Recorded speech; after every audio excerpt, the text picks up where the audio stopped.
Hey there, I'm going to another Princeton University museum docent, I guess, tour. It's a student who tours you around to see some of the sculptures you might not have known. And I'm looking for to create a meetup group hike of good photography spots. You know, just an hour. I'm gonna pick like 10 in a circle and do various ones of them in like hour radius ones. So this, even though there's a lot of construction here, okay, you can see, this is the Prospect Avenue garage. You enter down in that end, and then you park all of those, and you can come out here, and then you end up over here, which is free, 4 p.m. weekdays on, and weekends as well. Now, yes, you can pay to park at various hours that I have yet to figure out on the street here. But I will go do the walk, and as you can see all the way at the end, this is Prospect Avenue, and I can go add a map of all the parking places, the orange on the map, a PDF into the video here, so you too can figure out where to park free and walk around Princeton University campus.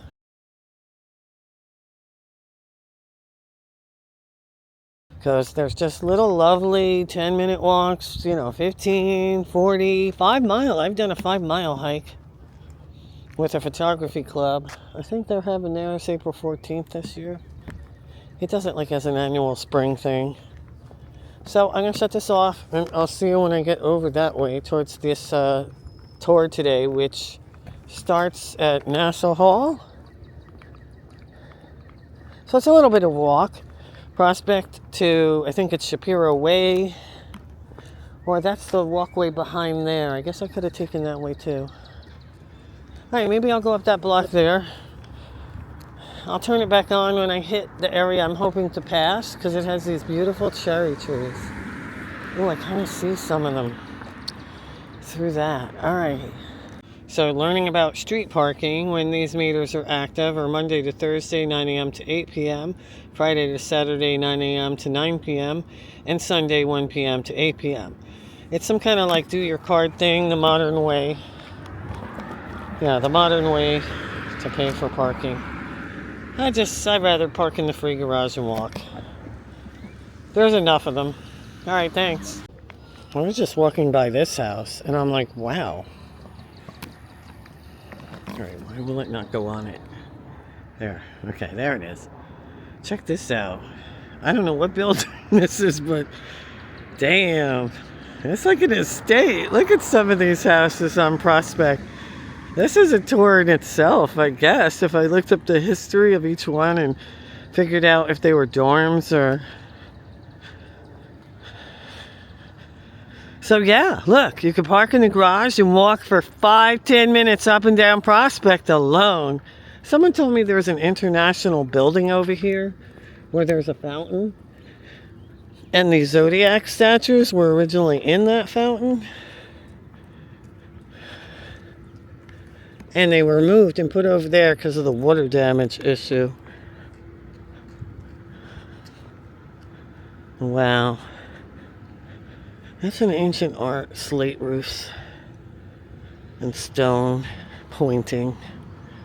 Look at the stone wall too, where the bushes are. Isn't that beautiful?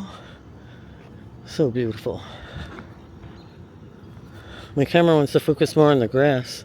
Anyway, I'm still going this way. See you in a minute. I'm busting in again, turning on my camera as I'm walking up Prospect, because look at this house. Wow. When I went to college, the town the college was in had a lot of houses like this, Tudor style.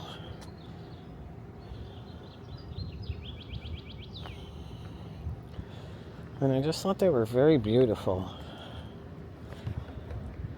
Well, it's those ones over there. They look more academic, like academia buildings, like a library. I wonder what that one is. Well, anyway. Yeah, the white over here, not as great to me or beautiful. This one is beautiful with the brickwork. Look at that. Wow. Look at the archway and the door.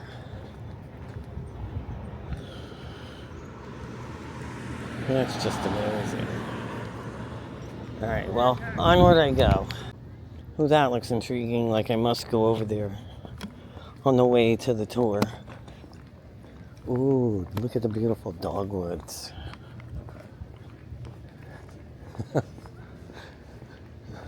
Wow. Get my stair training in today.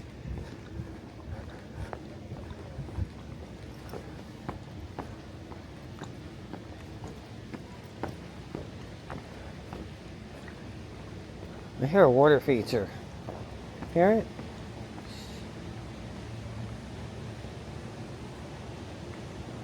I actually smell it. I smell some kind of moisture, like. Yep.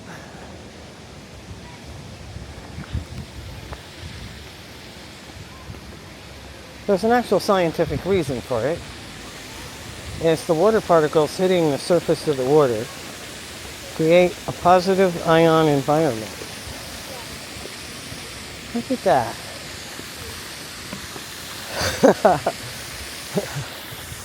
Oh wow, and look at the lovely dogwoods.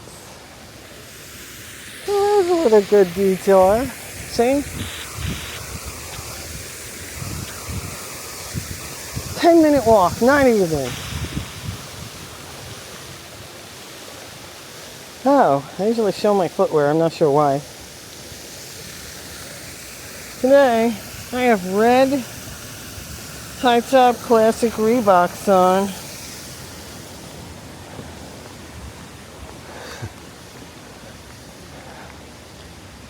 Wow, look at this architecture. I'm just going to leave this camera on the way. A little bit of the way.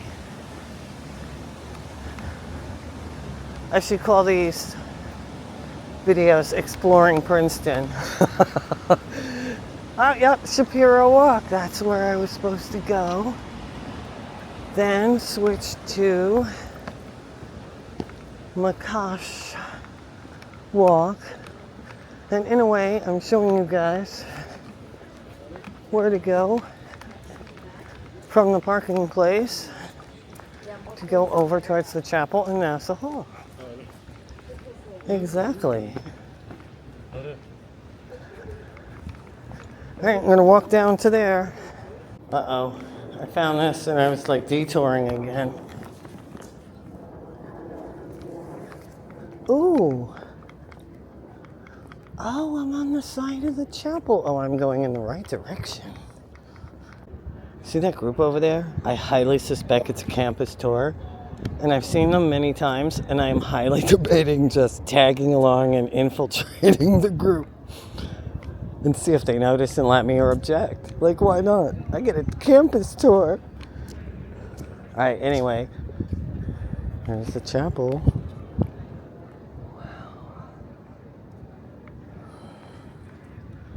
Wow.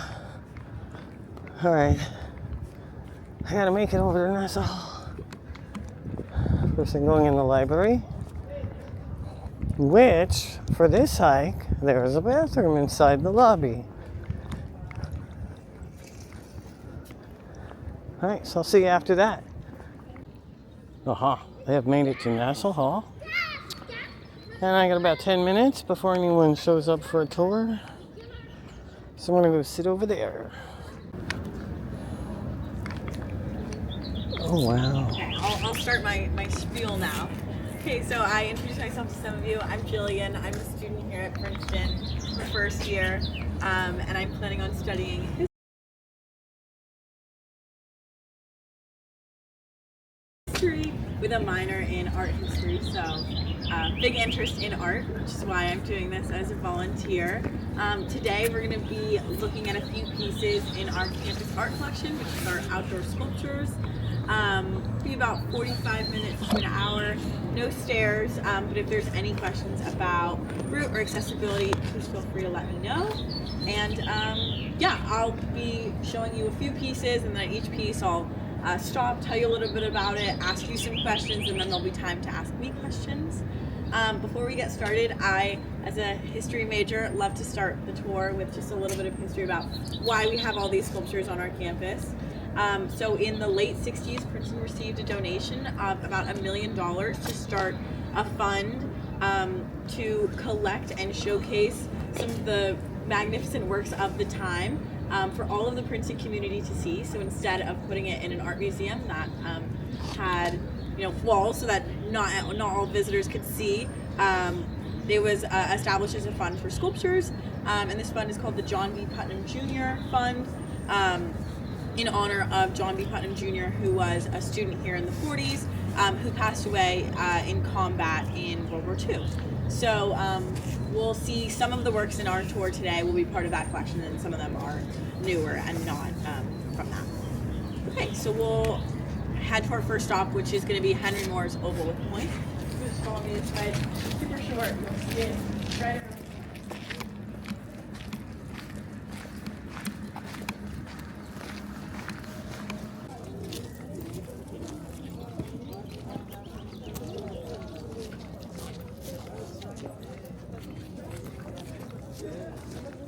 Okay.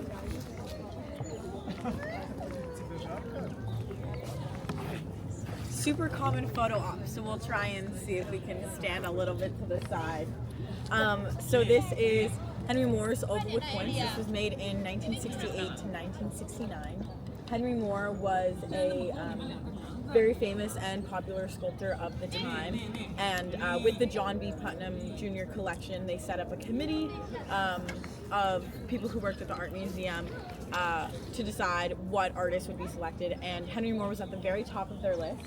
And he was a British artist, but he happened to be getting an honorary degree from Columbia at the time when they reached out to him and said, hey, will you create a piece for Princeton? So Oval with Point has been, as you can see, it's played with, it's taken pictures with, it's a really big icon on the Princeton campus. It's the logo for the Office of the Dean of Undergraduate Studies. And but what's interesting, and I don't think most people know this, is that it's based off of the abstract elements of an elephant skull. So you'll kind of see that the organic shapes are An elephant what? an elephant skull. Oh, okay, thanks. Yeah, they're meant to mimic like the eye sockets. This piece is, the way it was made was based off of a small maquette, which he made first. So a maquette is a small model that's made, it's a lot easier to manage. And then it was carved in plaster and then cast in bronze. So the piece in front of us today is made out of bronze. What do you guys notice about the color and the texture? There's no wrong answers when I ask questions. Layers. Either painted to look like layers or layer upon layer created. Yeah, so there's that really interesting depth to it and that texture. So that's actually created by something called, exactly. Yeah, so we'll get into that a little bit. Henry Moore actually didn't really want people to be standing in his piece, but created because of a reaction that creates something called patina. So cast bronze, when it interacts with the elements, the coating on it will result in this thing called patina. So that's that green and kind of brown texture that you'll see. So if you came to look at this piece just a few years ago, it would have looked very, very different, as this recently went under a restoration treatment. Previous conservation treatments made this way too green and too bright. So if you look at pictures from it, was all mechanically removed, and then working with the Henry Moore Foundation, they used his own formula for the patina to reapply it. And then, you notice, there's also that really interesting depth to it. You'll see how sort of the welds of the natural shape of the supposed elephant skull really hold the patina interestingly. So it's the darker brown is where the there's indents. And on a sunnier day, it's easier to see, but you'll see some of those etchings, especially sort of in that curve in the top half. And those etchings were actually obscured by the poor treatment before the restoration. So I actually really appreciate that we can see the etchings now. I think it emphasizes how this piece plays with, it's not a great day to make this observation, but it plays with light really interestingly in shadow because of those abstract shapes. Wow. And then before we move on to our next piece, I would be remiss if I didn't mention the points in the middle.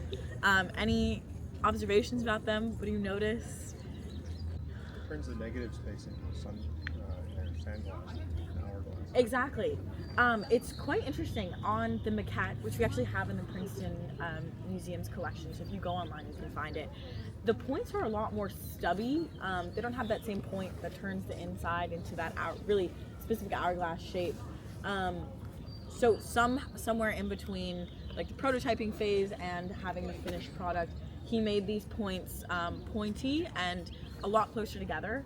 At least to me, when I walk past this, I think it creates this really interesting tension between them because they're so close to touching, but they're not exactly there yet. So you have this really interesting space in between them.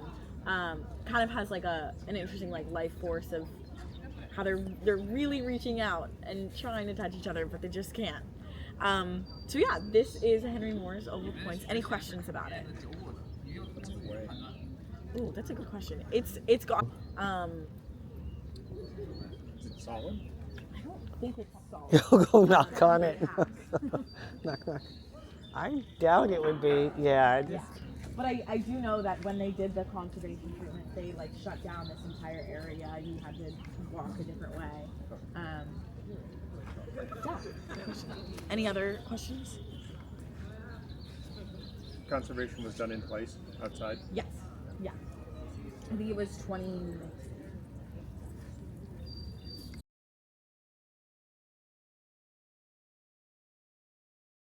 Okay, so we'll move on to our next piece, which is going to be Toshika Takezu's Remembrance.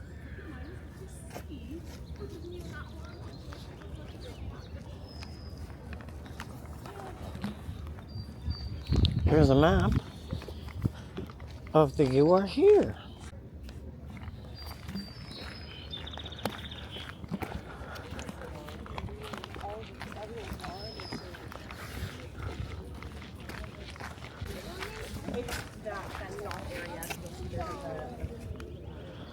Of when it was supposed to open, so we're super excited about that. Was it spring or they closed the whole one and renovated it? Yeah, it's a renovation. We've had an art museum here for a really long time.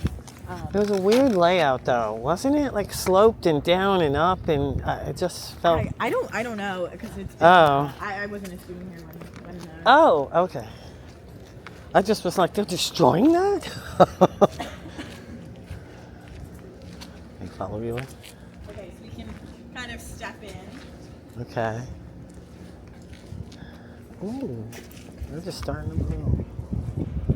What are those? So this Awesome. is Oh, look at that. Blooms are starting.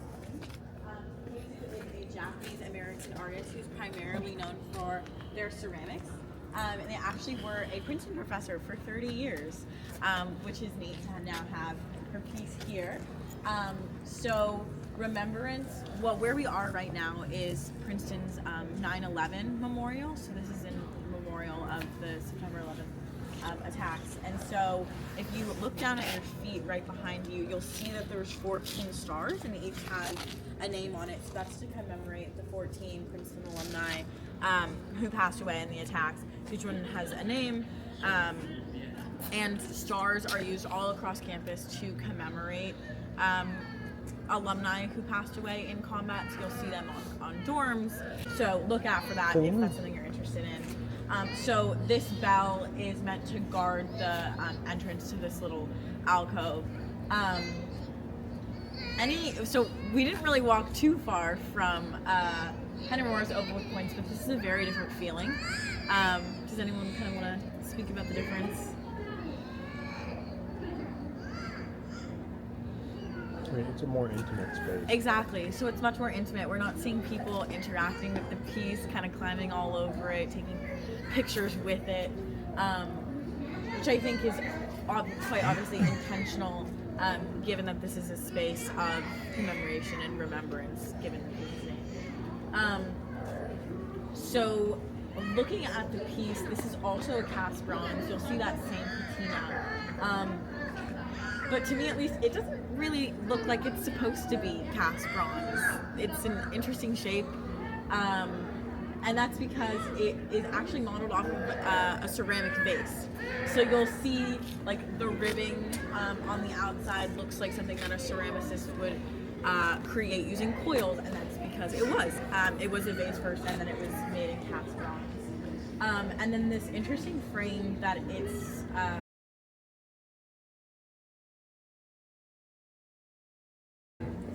hung on is inspired by similar frames that guard the entrance, that demarcate sacred space in Japanese Shinto shrines. So that's calling back to Takezu's large influence by Japanese art. And then one other thing to note about this piece is that we're standing here, and with the exception of the loud AC going, if I were to stop talking, it would be pretty quiet and silent, which is interesting because this piece is meant to be a bell, and it is functional. So on 9/11 every year, it's rung in a ceremony. But other than that, it stands in silence, which I think is interesting, given that this is supposed to be a reflective space. We're in nature as much as we can be surrounded by buildings. So there's kind of like a mock resonance and reverberation by it, thinking that it is a bell, but it stands in silence. Yeah. Oh yeah, that's a great question. So that is another reaction with the bronze and the environment. So like I was talking about with the patina, when it rains, that the patina and the chemicals in that will hit the metal on the bottom, and it's like a chemical reaction. But I think that unintentional sort of like material influence is also interesting in creating that sort of like sense of there's something here, but you can't hear it. I don't know. The fact that it has a shadow is interesting. Any other questions? When did you say it was installed? 2000. How do they keep the wood looking so new? They replace it. So this wood was recently replaced. Is that done on a regular basis, or the old wood was just due? Pretty regular. So it's been replaced a couple times. I don't think they have a specific time frame, but when it starts to deteriorate, they'll renew it. Great questions. Any other questions? So was it sold before it was a memorial? So the piece was made before it was a memorial. Sorry, I guess I answered your question correctly. So the piece was. Any other questions? Okay, awesome. We will next head to Public Table by Scott Burton, which is one of my favorite pieces.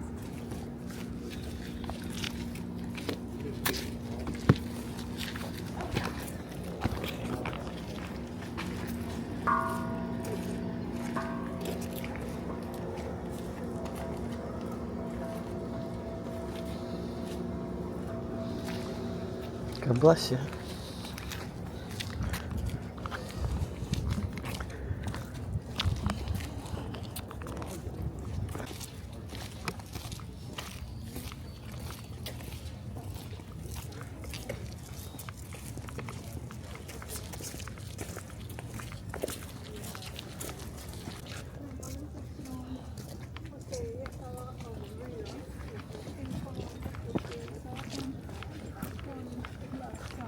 Okay, I don't think it's too muddy, so we'll step out of the path and get close to this piece.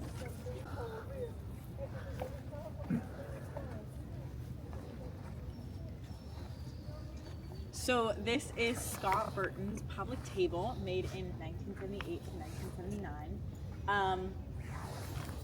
Not a trick question. What is different about this piece than the other ones? So this is made out of concrete.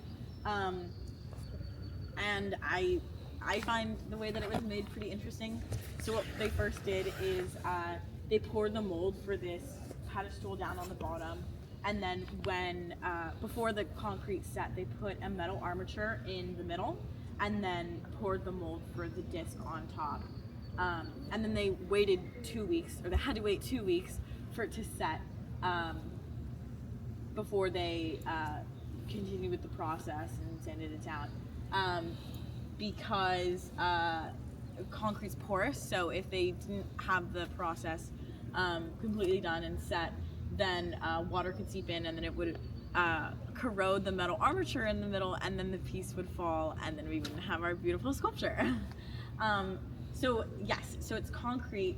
And to talk a little bit about Scott Burton, Scott Burton was said to be inspired by Russian constructivists. And so Russian constructivists are known for a few things. They're known for thinking really intentionally about structure, and then thinking about like the use of material, and then also sculpture for social use. So I will circle back to that, but before I do, I'd love to hear how you think this piece sort of interacts with the nature around it, even though the trees are a little barren, and then the building behind it.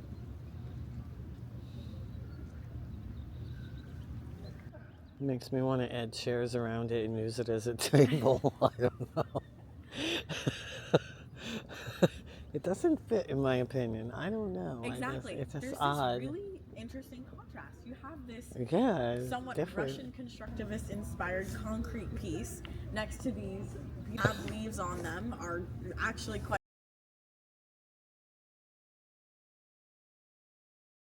beautiful, and then you have this neo-Gothic building behind it. It's a little strange. Art has been described as sculpture in love with furniture. So I think this piece actually perfectly exemplifies that. As furniture, you don't see anyone on it today. There was a table like this in the 70s, the hippie era. It was like green, and if you turn this upside down, it would be this table. Oh, that's interesting. Yes. It was like green and orange, the orange and that weird yellow color. Yeah, so it's if your kitchen wasn't updated, you could tell it was from the 70s. You know what I mean? Okay. So yeah, exactly. This piece was oh my God, it meant is. to be a table. It was meant to be in use as Reverse furniture. So when on a If I sunny can find day, it, I'll if put it you in. walk past this piece,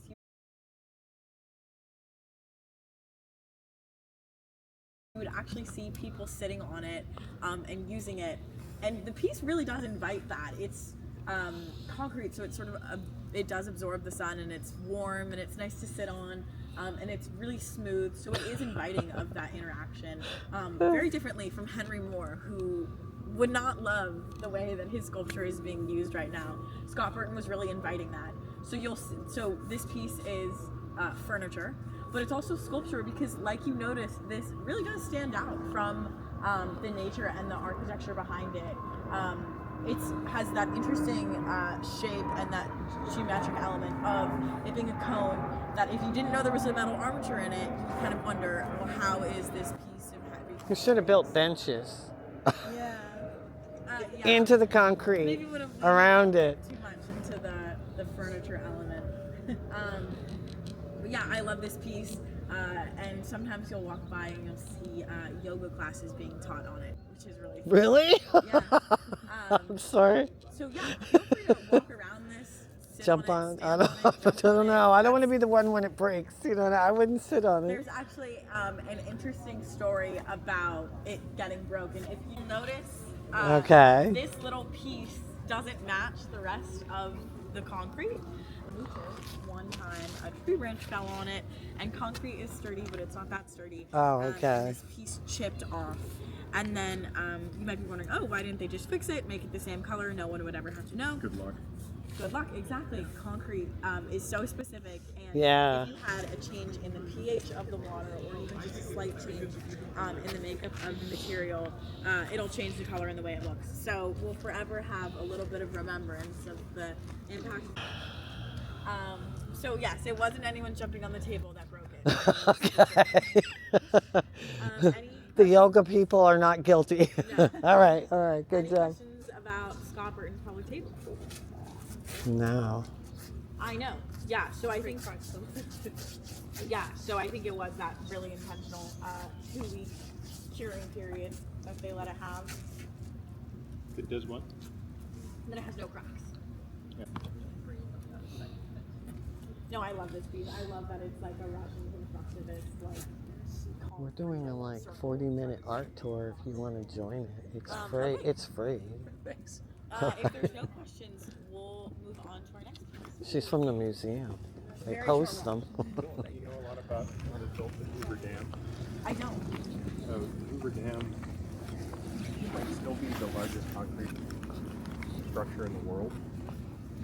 And they poured 50 million cubic yards of concrete Oh my gosh. into the Hoover Dam. And it's, when concrete cures, it's an exothermic reaction. It gets hot. It does? And Well, you know that. sometimes I saw a video, someone was working with concrete in like sandals. And you work with concrete, really bad chemical burns, nasty stuff. And so Yeah. for the Hoover Dam, they had to run water pipe through it. Wow.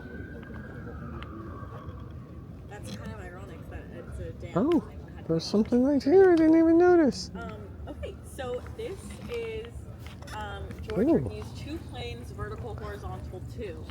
So you might have already noticed, but while I'm speaking, I want you to think about what's different about this piece than the other ones that we've talked about. So George Rickey was Whoa. trained classically in painting and was a historian when he was growing up. But he then joined the engineering corps in World War II, and he started designing bomber planes and constructing them. So we'll touch back on that a little bit later. But like you noticed, it's alive, it's moving. It's lucky we have a little bit of a breeze. You're really getting to see it move. But when it's really windy, it'll spin quite fast. So yeah, this is called a kinetic sculpture. So that means it's a sculpture that moves. And what's really neat about this piece, and kind of calls back to George Rickey's training in the engineering corps, was that is that this has no motor in it. This was designed with specially constructed joints so that the piece can move 360 degrees, so it can flip all the way around. That it makes this take up more than just a plane of space, but an entire volume. So if the wind was moving faster, you'd see it rotate the whole way. And then I think someone else said that it's like metal. Yeah, this is brushed stainless steel. So if you can kind of see a little bit of the texture in it. But again, if we were taking this tour on a sunnier day, you would see that it reflects light quite brilliantly because that brushed stainless steel catches the light. So yeah, this piece interacts quite interestingly with the environment and kind of forces us to think about how art interacts with the environment, with the wind being the power source for this moving, and then the sun reflecting off of this stainless steel. And one other thing two other things I want to mention about this piece is that you probably aren't thinking about it because it's moving pretty slowly, but if it was moving faster, you might notice that it's still silent. And that was designed intentionally by Rickey because it's a stainless steel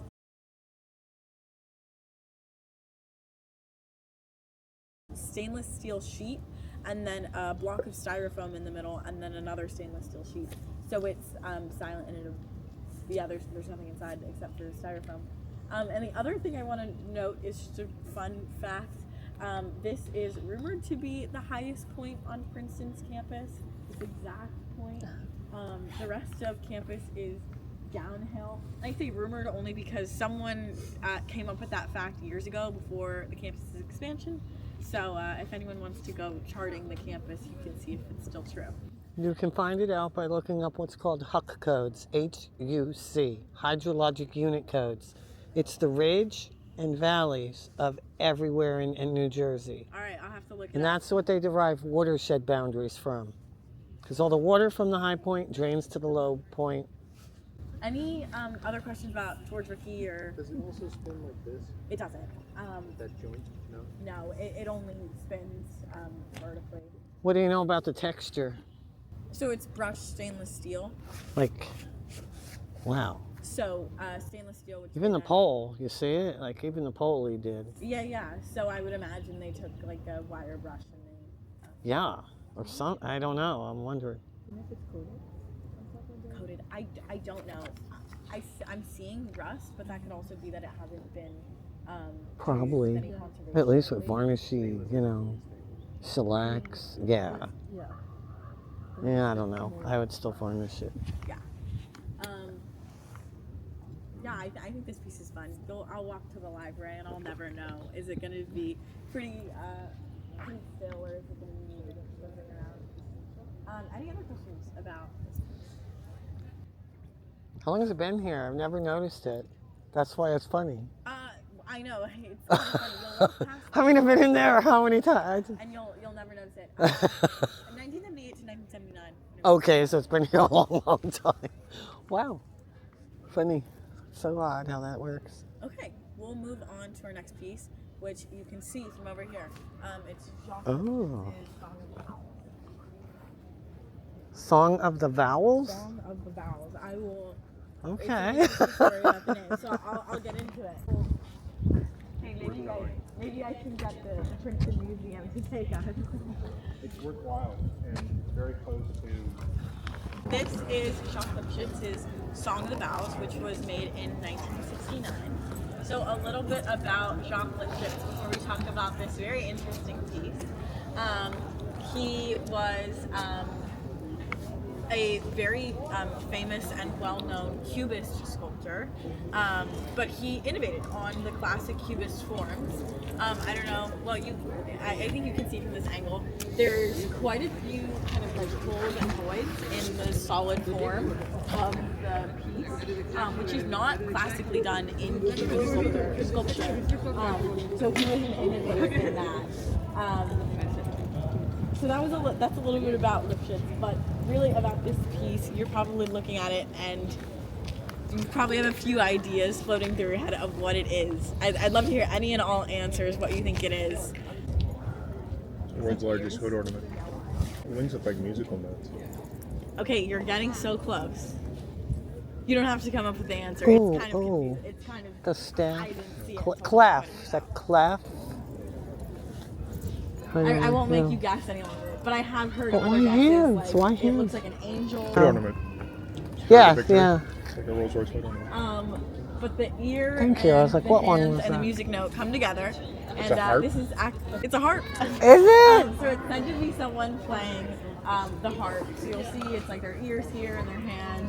Has not been the most forthcoming about what inspired this piece. He's given a couple conflicting stories, but one of them is that he was obsessed with harpists who came to play in concerts in Paris, and he was just obsessed with the form. And then talking about the name, he says that he was also inspired by this. When was it made? 1969.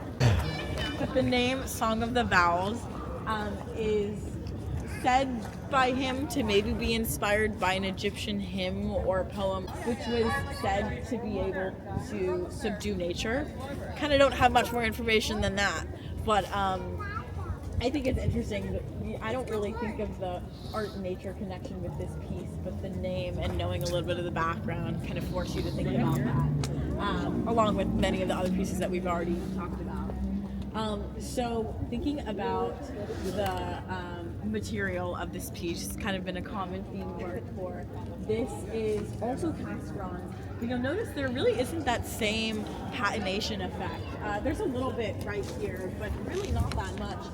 And that's because this is cast bronze that's been covered in wax, so you're not getting the water and the elements that are reacting with the bronze itself. Things about this piece.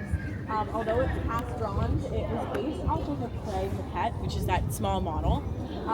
So all that texture that you see is actually Lipchitz's fingerprints. So that's kind of neat. I think he does have his actual signature on the piece as well, but his fingerprints are like his own second kind of signature. And then one more thing about this Where? piece, Oh, I see. kind of all over, you'll see the texture. That's his Oh. fingerprints from working in the clay. And then he has his real signature on the piece as well. They cast 7. Yes, so that was going to be my next point. So this is part of the John B. Putnam Jr. collection, but one of the stipulations for the collection was that each piece on campus would be original. Not something that this is an original. If you travel around the world, you'll see 6 other casts of this piece. But what makes this, eligible to be part of the collection is actually this square base down at the bottom. None of the other casts have square base. They'll all just have the column. So I guess that was enough for the Putnam collection to say, hey, this is unique to Princeton. Because the Firestone Library, the Firestone Library is the building right in front of us,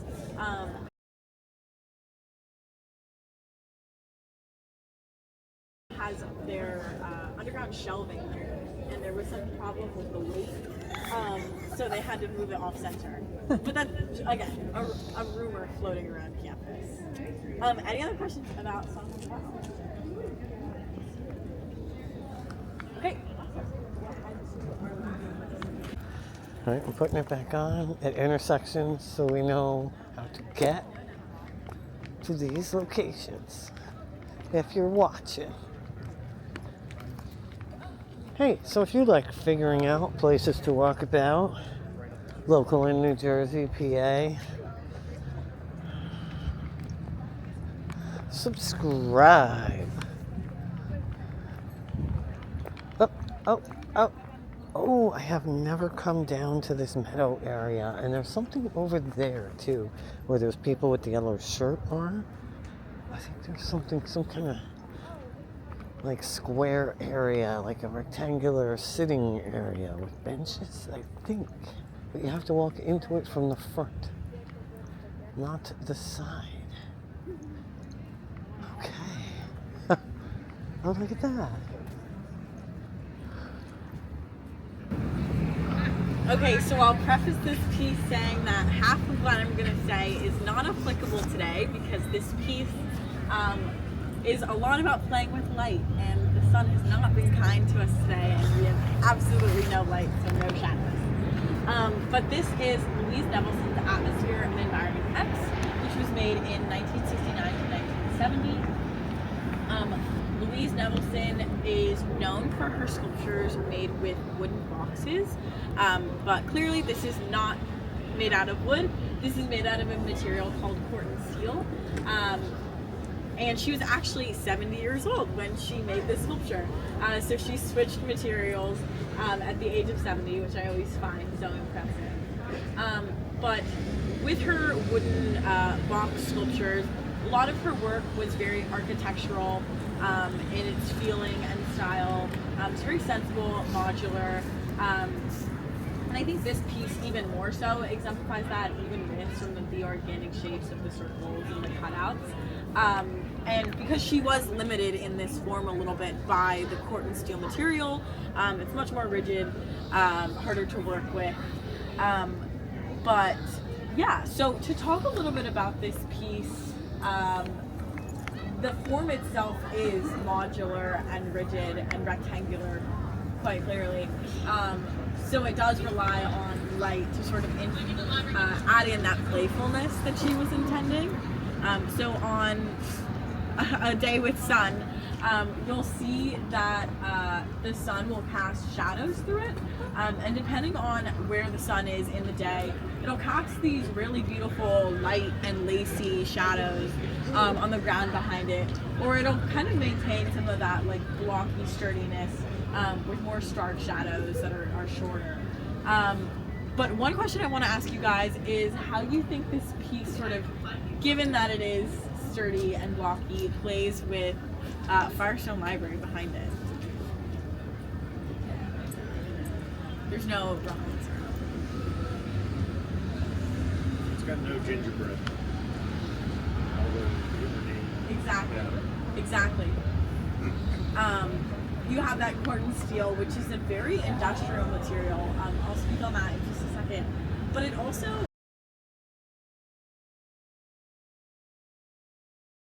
is interesting in the way that it reflect Firestone a little bit. You have the same sort of rectangular corners that you have right, just a couple hundred feet away.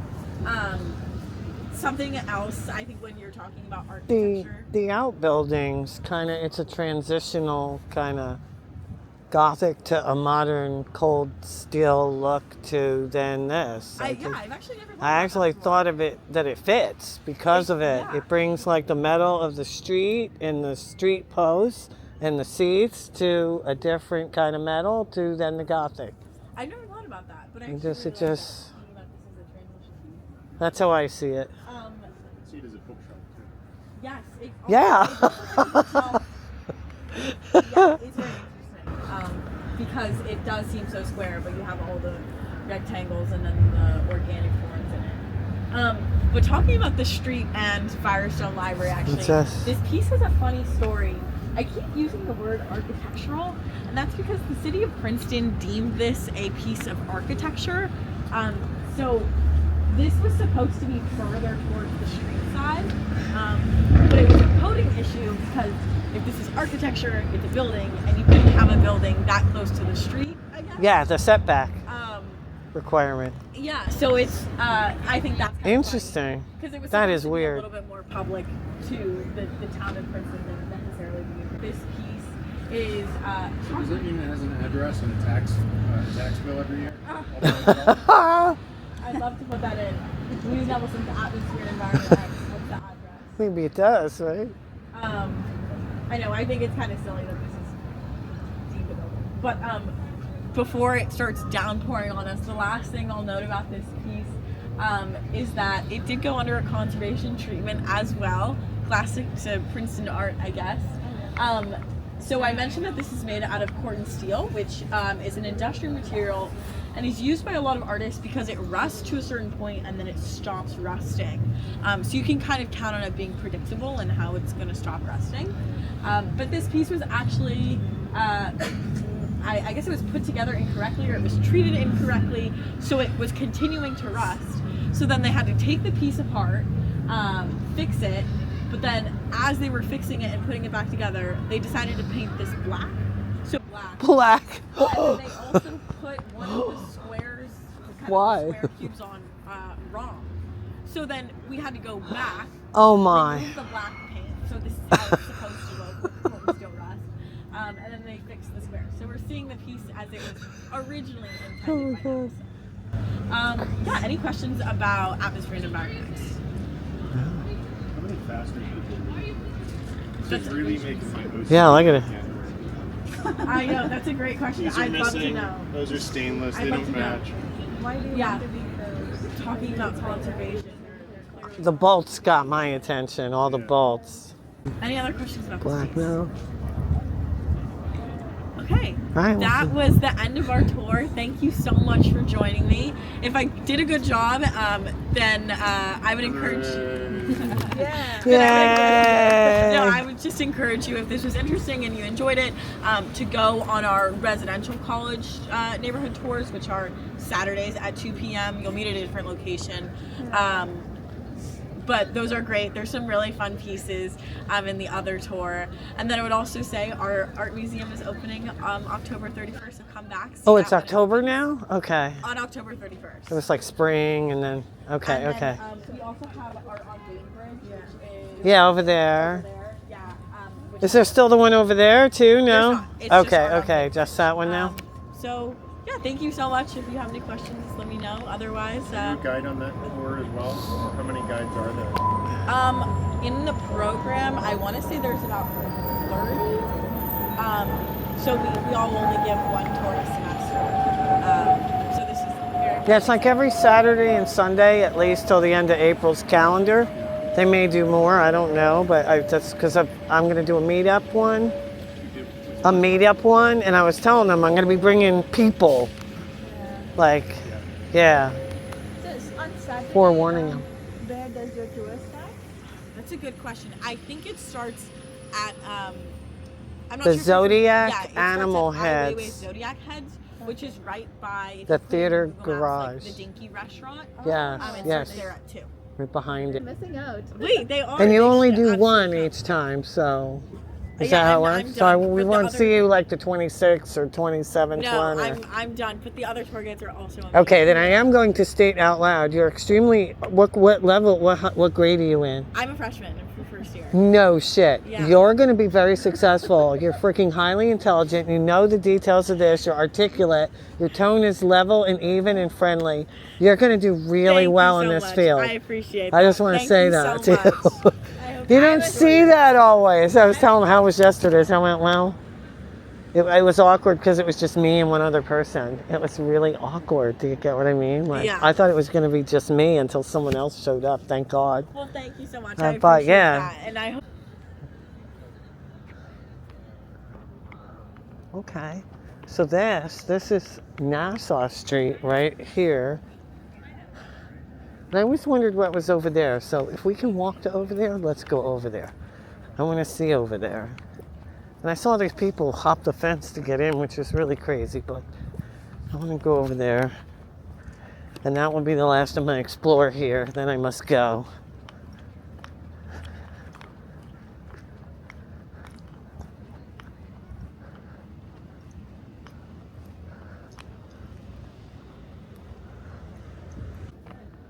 All right, well, that's it.